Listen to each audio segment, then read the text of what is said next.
Glycol की circulation कैसी होती है। ये ग्लाइकोल का वेपोरेटर लगा हुआ है और ये ग्लाइकोल का इस प्लेटों में और इस प्लेटों में ग्लाइकोल की सर्कुलेशन है। तो हम देखते हैं कि ग्लाइकोल काम कैसे करता है। ये इसका कंडेंसर है ग्लाइकोल का और ये भी कंडेंसर है। ये सर्किट 1 के लिए है कंडेंसर, 2 कंडेंसर है ग्लाइकोल के, और सर्किट 2 के लिए बैक साइड पे लगा हुआ है।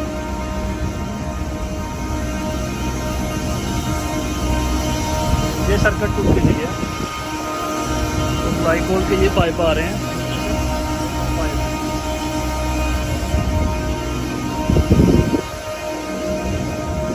तो हम देखते हैं कि काम कैसे करता है ग्लाइकोल।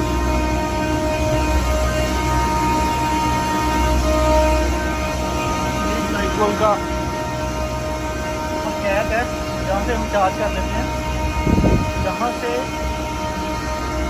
यहाँ ये पाइप है,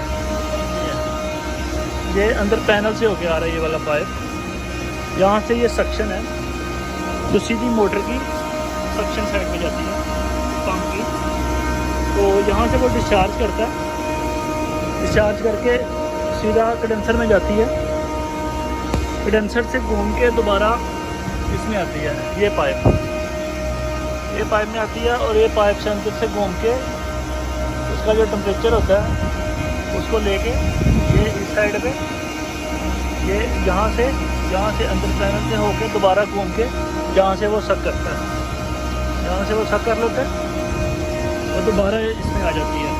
और कंडेंसर जो है उसको ठंडा करता है और अंदर जो वेपोरेटर लगा हुआ है उसकी हीट अब्जॉर्ब कर लेता है और कंडेंसर से रिजेक्ट हो जाती है। ये इसका सिंपल सा लॉजिक है। ये इसकी लाइन है। इसमें जब ग्लाइकोल में जब टेम्परेचर मेंटेन नहीं होता, ग्लाइकोल लीक हो जाता है, कूलेंट है या ड्राई हो जाता है, तो उसका वेपोरेटर फैन भी काम करता है या कंडेंसर फैन भी काम करता है। तो इसमें अलार्म आता है VST प्लेट टेम्परेचर हाई। तो उसके लिए हमें ग्लाइकोल चेक करना होता है, क्योंकि अंदर जो टेम्परेचर है वो रिजेक्ट नहीं हो रहा बाहर। इसके लिए हम ग्लाइकोल को चेक करते हैं, पंप चल रहा है कि नहीं चल रहा, अंदर जो वेपोरेटर के फ़ैन है वो चल रहे हैं नहीं चल रहे, और ये कंडेंसर का फ़ैन है वो चल रहा है कि नहीं चलता, और ये जो ग्लाइकोल का लेवल है वो कितना है उसको भी चेक करना पड़ता है। और ग्लाइकोल का लेवल हाफ तक रखना है तकरीबन, हम चार्ज करते हैं तो यहाँ तक रखना है, क्योंकि टेम्परेचर जब हाई होता है तो वो थोड़ा सा एक्सपैंड होता है, इसके लिए लेवल थोड़ा कम रखते हैं।